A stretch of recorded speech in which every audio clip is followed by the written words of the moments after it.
Everybody comfortable? Selamat datang kembali di channel Mr. Mokyo. Di video kali ini Mr. Mokyo akan menceritakan alur cerita film yang penuh aksi konyol dan seru pastinya. Film ini bercerita tentang dua pemuda yang menjadi polisi setelah lulus SMA. Saat menjadi polisi, mereka pun ditugaskan pada divisi khusus tindak kriminal, di mana mereka diberi misi untuk menghentikan peredaran narkoboy di sebuah SMA dan menangkap bandarnya. Oleh karena itu, mereka pun diperintahkan kaptennya untuk menyamar menjadi siswa di SMA tersebut. Lantas, apakah mereka berhasil menangkap bandar narkoboy di sekolah tersebut? Apakah misi mereka berjalan lancar? Untuk tahu serunya, tonton video ini sampai habis ya. Let's check it out.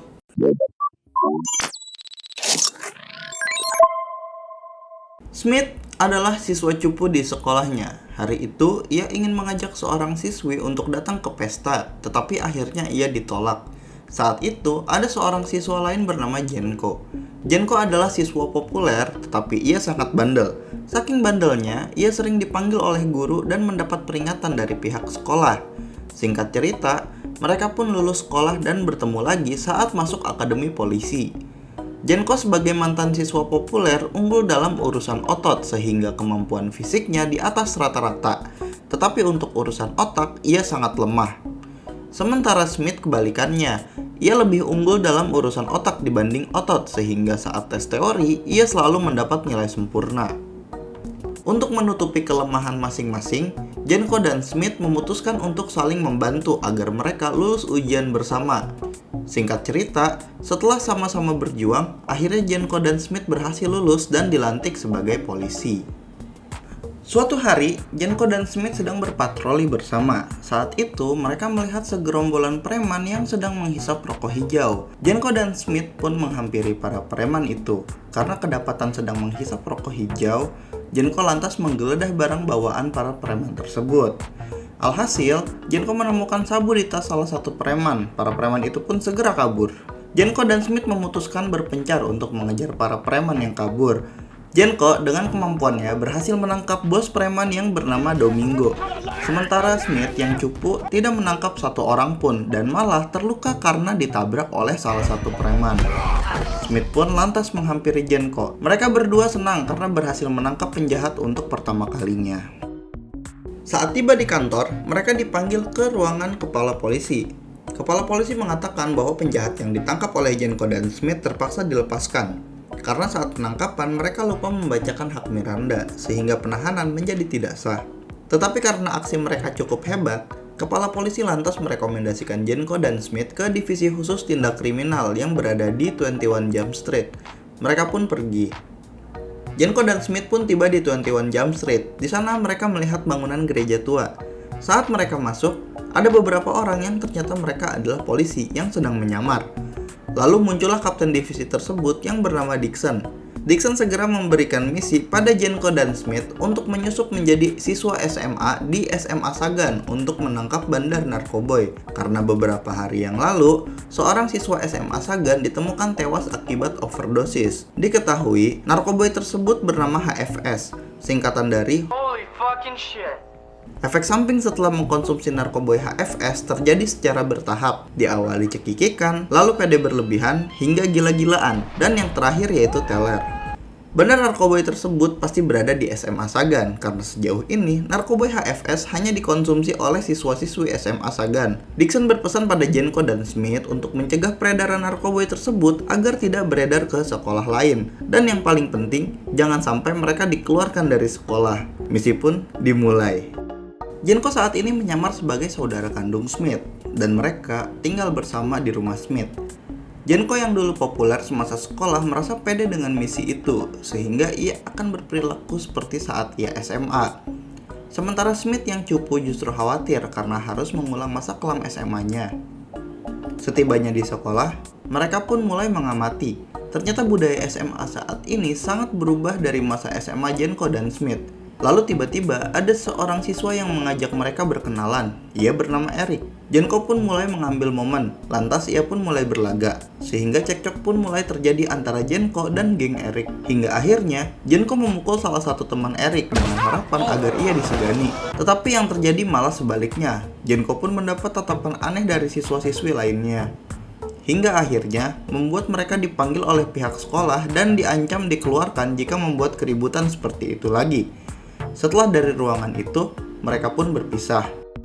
Jenko masuk ke kelas kimia, sementara Smith masuk ke kelas drama. Di kelas drama, Smith berkenalan dengan perempuan cantik bernama Molly, teman Eric. Smith bertanya tentang narkoboy HFS yang sedang tren di sekolah tersebut karena ia juga ingin mencobanya.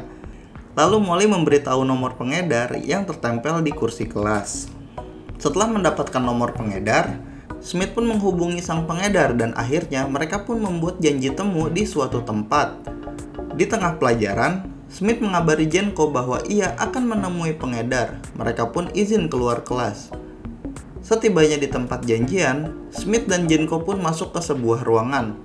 Ternyata ada Eric di sana.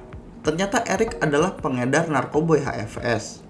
Smith dan Jenko mengatakan bahwa mereka ingin mencoba HFS. Setelah mereka memberikan uang, Eric pun memberikannya tetapi dengan syarat. Eric meminta Jenko dan Smith untuk memakainya saat itu juga. Awalnya mereka menolak, tapi demi misi, akhirnya mereka menelan narkoboy tersebut. Selesai transaksi, Jenko dan Smith segera ke kamar mandi. Mereka berusaha untuk memuntahkan narkoboy tersebut dengan saling merogoh mulut. Tetapi usaha mereka gagal. Saat mereka hendak kembali ke kelas, mereka bertemu dengan Pak Walter, seorang guru di sekolah itu. Dan di saat bersamaan, efek sampingnya mulai terasa. Mereka mulai cekikikan dan bertingkah aneh di depan Pak Walter. Tak selesai di situ, saat mereka kembali ke kelas, mereka bertingkah sangat pede, hingga mereka menggila dan mengacaukan hari pertama mereka di sekolah.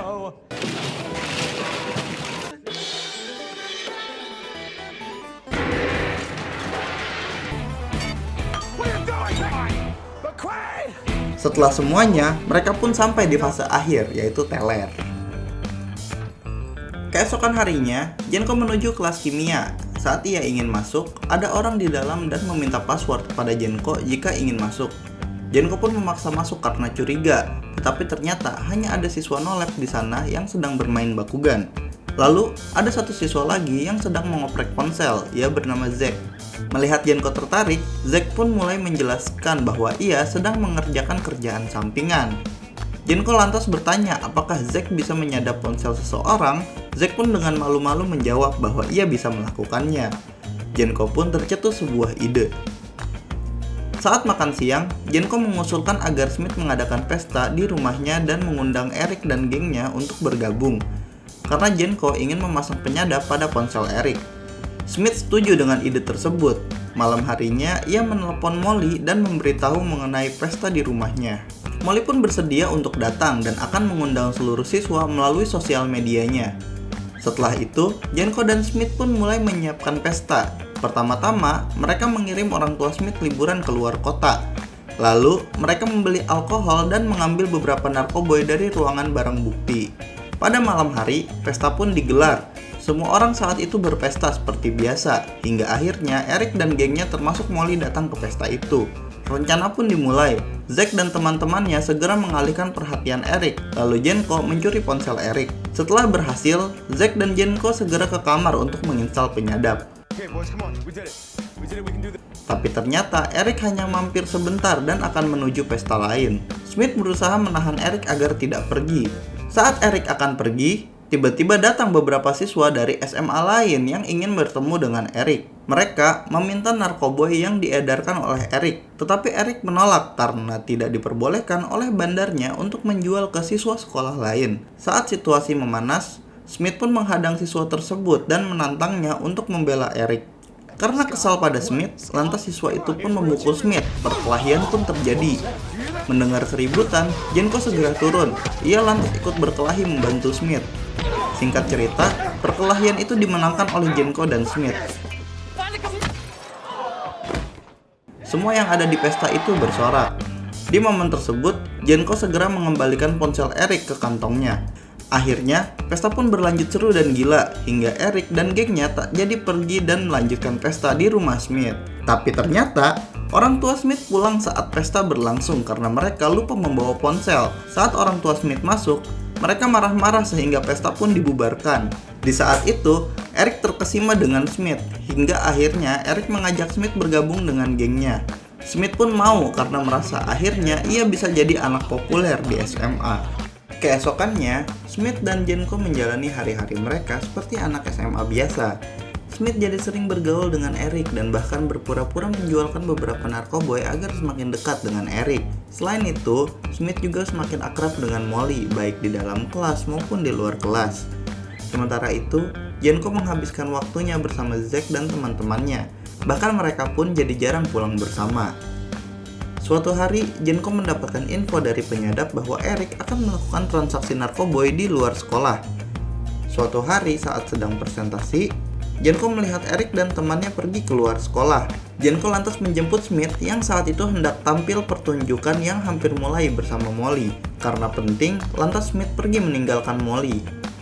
Jenko dan Smith melihat Eric keluar sekolah, lantas mereka membuntutinya menggunakan mobil latihan mengemudi milik sekolah karena mobil mereka kena tilang. Saat tiba di lokasi, mereka melihat Eric dari kejauhan sedang bertransaksi dengan para preman yang pernah mereka tangkap. Eric memberikan boneka pinyata kepada para preman. Saat itu, Jenko dan Smith hanya mengamati hingga transaksi selesai. Untuk meyakinkan pinyata tersebut berisikan narkoboy, Jenko dan Smith memutuskan untuk membuntuti para preman. Saat di lampu merah, Jenko memberhentikan mobilnya karena merasa akan ketahuan jika terlalu dekat. Tetapi Smith tidak sependapat sehingga ia berusaha mendekati para preman. Gara-gara hal itu, mereka pun bertengkar. Akhirnya, mobil mereka menabrak motor salah satu preman tersebut. Preman yang tertabrak pun mengamuk. Karena takut ketahuan, mereka pun kabur dan akhirnya mereka dikejar para preman. Dengan berbagai upaya, Smith dan Jenko berusaha meloloskan diri hingga membuat kekacauan di jalan. Hingga akhirnya mereka pun berhasil lolos dari kejaran para preman tersebut.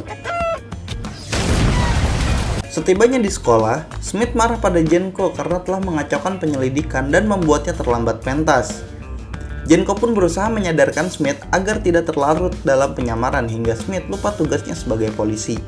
Smith pun balik menyalahkan Jenko karena penyamaran yang mereka lakukan saat ini akibat kebodohan Jenko yang tidak membacakan hak Miranda saat menangkap preman waktu itu.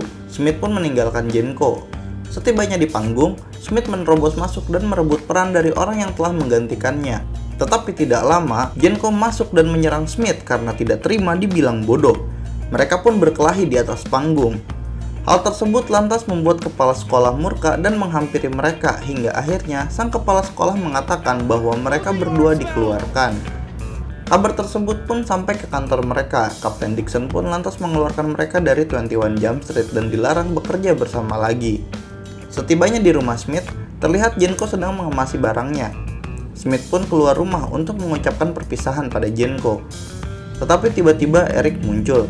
Ia meminta Jenko dan Smith untuk ikut dengannya. Mereka pun dibawa ke gang kosong. Jenko dan Smith pun panik karena takut penyamarannya diketahui oleh Eric. Tetapi ternyata Eric meminta bantuan mereka untuk mengawal transaksi saat pesta perpisahan. Eric memberitahu bahwa sang bandar akan hadir di sana. Untuk mengembalikan reputasi mereka, Jenko dan Smith pun berbaikan dan akan menyelesaikan misi agar dapat kembali ke kepolisian. Tiba di acara pesta, Smith melihat Molly yang sedang sendirian dan dalam pengaruh narkoboy HFS. Smith pun menghampirinya. Smith mengaku pada Molly bahwa ia adalah seorang polisi. Lalu ia meminta Molly untuk segera pergi karena akan ada penggerebekan di pesta tersebut. Karena teler, Molly pun tidak peduli. Hingga akhirnya Eric datang untuk mengajak Smith dan Jenko bertemu sang bandar di ruangan khusus. Sesampainya di ruangan, bandar narkoboy selama ini ternyata adalah Pak Walter, seorang guru yang pernah menegur mereka saat sedang teler.